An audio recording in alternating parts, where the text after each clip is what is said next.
ಆನೇಕಲ್ ತಾಲೂಕಿನ ಹೆಬ್ಗೋಡಿಯಲ್ಲಿರುವ ಇತಿಹಾಸ ಪ್ರಸಿದ್ಧ ದೇವಾಲಯವಾದ ಸಪ್ತಮಾತೆಯ ತೋಪಮ್ಮ ದೇವಾಲಯ ಹಾಗೂ ಮುನೇಶ್ವರ ಸ್ವಾಮಿಯ ದೇವಾಲಯ ಆವರಣದಲ್ಲಿ ಶ್ರೀರಾಮ ನವಮಿ ಅಂಗವಾಗಿ ಹೆಬ್ಗೋಡಿ ಮತ್ತು ತಿರುಪಾಳ್ಯ ಗ್ರಾಮದ ರೆಡ್ಡಿ ಕುಲ ಬಾಂಧವರಿಂದ ಶ್ರೀ ಲಕ್ಷ್ಮೀ ನರಸಿಂಹ ಸ್ವಾಮಿ ಮತ್ತು ಶ್ರೀ ಆಂಜನೇಯ ಸ್ವಾಮಿಯ ಪಲ್ಲಕ್ಕಿ ಉತ್ಸವವನ್ನು ಆಯೋಜಿಸಲಾಗಿತ್ತು. ಇನ್ನು ಕಾರ್ಯಕ್ರಮದಲ್ಲಿ ಹೆಬ್ಗೋಡಿ ಹಾಗೂ ತಿರುಪಾಳ್ಯ ಗ್ರಾಮದ ರೆಡ್ಡಿ ಕುಲ ಬಾಂಧವರು ಮತ್ತು ಗ್ರಾಮಸ್ಥರು ಹಾಗೂ ಭಕ್ತರು ಭಾಗವಹಿಸಿದರು.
ನನ್ನ ಸಹೋದರರೇ ಹಾಗೂ ಅಣ್ಣ ತಮ್ಮಂದಿರೇ, ಈ ದಿನ ಶ್ರೀರಾಮನವಮಿ ಹಬ್ಬದ ಹಿಂದಿನ ದಿನ ಪ್ರತಿ ವರ್ಷದಂತೆ ನಾವು ಹೆಬ್ಬಗೋಡಿಯಲ್ಲಿ ಶ್ರೀರಾಮನವಮಿ ಹಬ್ಬವನ್ನು ಹಮ್ಮಿಕೊಂಡಿರುತ್ತೇವೆ.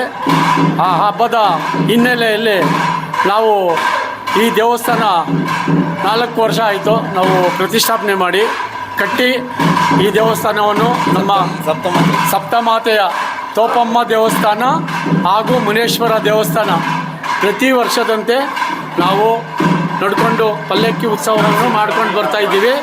ಹಾಗೂ ನಮ್ಮ ಮನೆ ದೇವರಾದಂಥ ಶ್ರೀ ಲಕ್ಷ್ಮೀ ನರಸಿಂಹ ಸ್ವಾಮಿ ಹಾಗೂ ಆಂಜನೇಯ ಸ್ವಾಮಿ ದೇವಸ್ಥಾನ ಎರಡೂ ಪಲ್ಲಕ್ಕಿಯನ್ನು ಪ್ರತಿ ವರ್ಷ ವಿಜೃಂಭಣೆಯಿಂದ ನಡೆಸಿಕೊಂಡು ಬರ್ತಾ ಇದ್ದೀವಿ.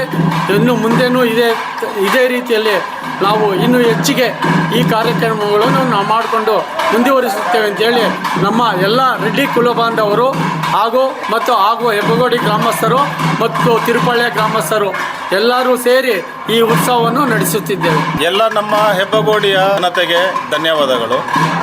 ನಾವು ಇಲ್ಲಿ ಸಪ್ತಮಾತೃಕೆ ಹಾಗೂ ಮುನೇಶ್ವರ ದೇವಸ್ಥಾನದಲ್ಲಿ ನಮ್ಮ ಮನೆ ದೇವರಾದ ಲಕ್ಷ್ಮೀ ನರಸಿಂಹ ಸ್ವಾಮಿ ಹಾಗೂ ಆಂಜನೇಯ ಸ್ವಾಮಿ ಪಲ್ಲಕ್ಕಿಯನ್ನು ಕಟ್ಟಿರುತ್ತೇವೆ.